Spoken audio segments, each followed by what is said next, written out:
if Congress doesn't pass a increase of the debt ceiling by several $1 trillion a year. The way the media spins it is what's just due that day, a few $100 billion. It's just unbelievable. And so they're going to threaten to shut the government down if the health care isn't rammed through. People better contact that conference committee. They better call the Democratic Party leadership. There are Democrats exiting the sinking ship. But the bigger issue is when Republicans get in a year and take control of the House, or when they get control of the Senate in the next few years, we need to be able to repeal this government takeover of health care. But you watch. The Republicans aren't going to do it because they want big government too. The leadership does. Now, there's some evidence, though, that they're afraid of a real revolution, a peaceful revolution through the Republican Party, and that's why they've put in the bill that another 2/3 majority is needed in the House, or a supermajority, 60+% in the Senate, 60 or more, to be able to repeal any of this. So they are really trying to put the screws down and make more people dependent and take over more of health care. I wanted to play Congressman Bacchus here, drunkenly on the floor last week, chastising people on the other side of the aisle who need to get behind the government takeover of health care. Here it is. And I asked, where's the senator on that side of the aisle who's got the courage to break from their leadership, break from the partisanship they exercise on their side of the aisle, to work together to pass health care reform? I asked them, where's the courage? Where are the senators who got courage on that side of the aisle to stand up and work together on a bipartisan basis to get health care reform passed? Where?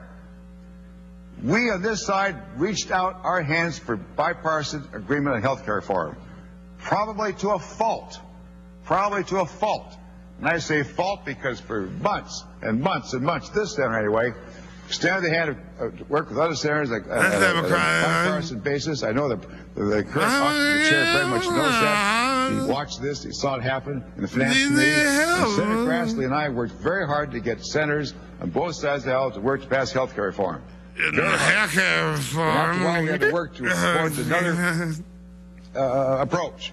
The group of 6, 3 Republicans, 3 Democrats. We worked for days. We worked for months on a bipartisan basis to get health care reform passed. You know what happened? I watched it happen. And those senators there in the room were acting a good faith. If you're not watching PrisonPlanet.tv, you can't see his body language. Pass health care reform. I mean, he is drunk. Good questions. Senator Enzi, for example, from Wyoming. Very good questions. Senator Snow asked very good questions. Senator Grassley asked very good questions. Very good questions, Senator Grassley. But you know what happened? You know what happened, Mr. President? I can feel it. You know what happened? One by one, they started to drift away. They wanted to pass health care reform. They wanted to act on a bipartisan basis, but they were pressured from their political party not to do it. Not to do it. Why are they pressured not to do it? Unfortunately, they gave in to their pressure because their leadership wanted a political statement. One senator on the floor He's totally drunk. Look at him pointing at him. Health care is Waterloo. They do not want to work with us. That side of the aisle, they do not want to work with us because they want He's so drunk. All right, that's enough. Political statement. It's hard not to watch that. I mean, for people that aren't watching at PrisonPlanet.tv and are just listening to the radio, you got to go up to Infowars.com and PrisonPlanet.com. We got the video linked. He is just completely drunk off of his gourd. I mean, you can hear it in the audio, but when you're watching the video, he's kind of stumbling around and and I told him. I mean, he definitely probably has had at least 10 whiskeys there. He is from Montana. Montana has a lot of great people out there, but what are they doing having that communist as their senator? Get rid of him! I'm sick of these people. All right, let's talk to Rick in Texas. Rick, you're on the air. Go ahead. Hello, Alex. Thanks for having me on. Hey, buddy. Hey, I just heard you talking to that last caller about physical implements of force. I had been trying to get through to you, and believe it or not, I had sent some emails to you, and I'm going to have to talk to somebody off the air, but I do have some information you may want to let everybody else or make everybody else aware of. Well, just tell us. What is it? Well, a couple of months ago, we were down on the border, and we noticed a couple of buddies called me, and they said that there were some helicopters at the international airport. And we had Apache helicopters, RAF medevacs, and a couple of other helicopters. So you need to understand we can see the Mexican border from our front doorstep, and we can see the international airport. And we saw RAF helicopters, Marine helicopters, and Army helicopters openly and freely going into Mexico back and forth. Yeah, you better believe that those are probably drug shipments. But, I mean, I have the FEMA press release, NLE09. I've seen scores of news articles over the years. We show a bunch of them in Road to Tyranny, my film, 2002, where they have openly signed deals to use foreign troops in America. And now they're openly have the Marine Corps and Army running checkpoints all over the country, but they just do it incrementally to acclimate everyone. And, well, see, so the Army's running checkpoints. So the Army was at the Kentucky Derby stopping drunks. Again, they're just conditioning everybody. What do you think the helicopters were doing down there? To be absolutely honest with you, none of us know, but I did approach the airport. I did call a couple of people up there, and they said that they were training Cessnas. I did call a couple of news agencies in San Antonio, and they were stopped in Brackettville by military police and turned around. Hold on. San Antonio media was turned around where? As far as I heard from San Antonio media, they said they were turned around about 30 miles away in Brackettville by military police from Laughlin. Well, all I know is that the governor 6 months ago said no to Homeland Security, Army, Navy, Marine Corps, Air Force MPs. It was in the newspapers there. We wrote articles about it and linked to it. We had a state rep on for people who want to pull that up. And the governor said you can't do these illegal checkpoints, and the military went ahead and did it.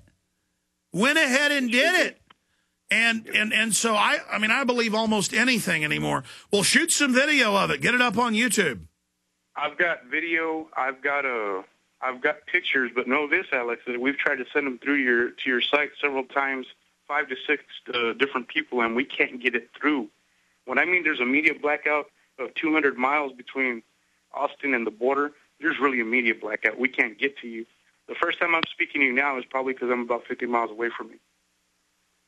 Well, you think they've got some kind of computer system that tracks anybody locally from calling this show or blocks email in the area? Well, listen, I'm going to put you on hold. I'm going to give you one of our internal emails and send it. Okay? Or I'll get your phone number. How's that sound? Because I want to see this. Yeah, you're going to want to talk to me. Know that I'm local law enforcement, but I won't say what branch, and because I don't want them to, zero. Oh, really? Oh, okay. So you're some type of peace officer down there. You're very close. You're very close, and we do have federal agents working with state agencies, and we also do have U.S. military within the United States Border Patrol working there as well. And so there's British aircraft down there. RAF medevacs, yep. And people that are piloting these aircrafts, Alex, let me add, they're not in pilot's uniforms. They look like your typical college kid out of UT. They're wearing cargo pants and T-shirts, and not one of them has a flight suit on. All these vehicles, they do appear to be armed.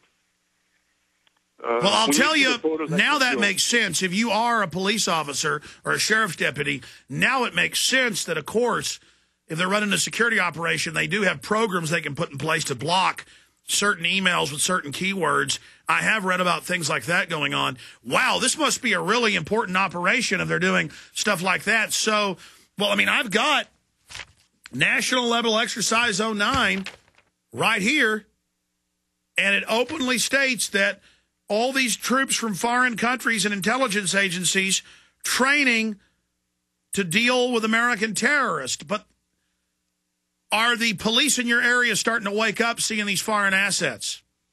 We are seeing it, and there's plenty of us that have seen it, and maybe you, well, I'll notify you that, but as far as I know, Texas peace officers right now are being mandated to go over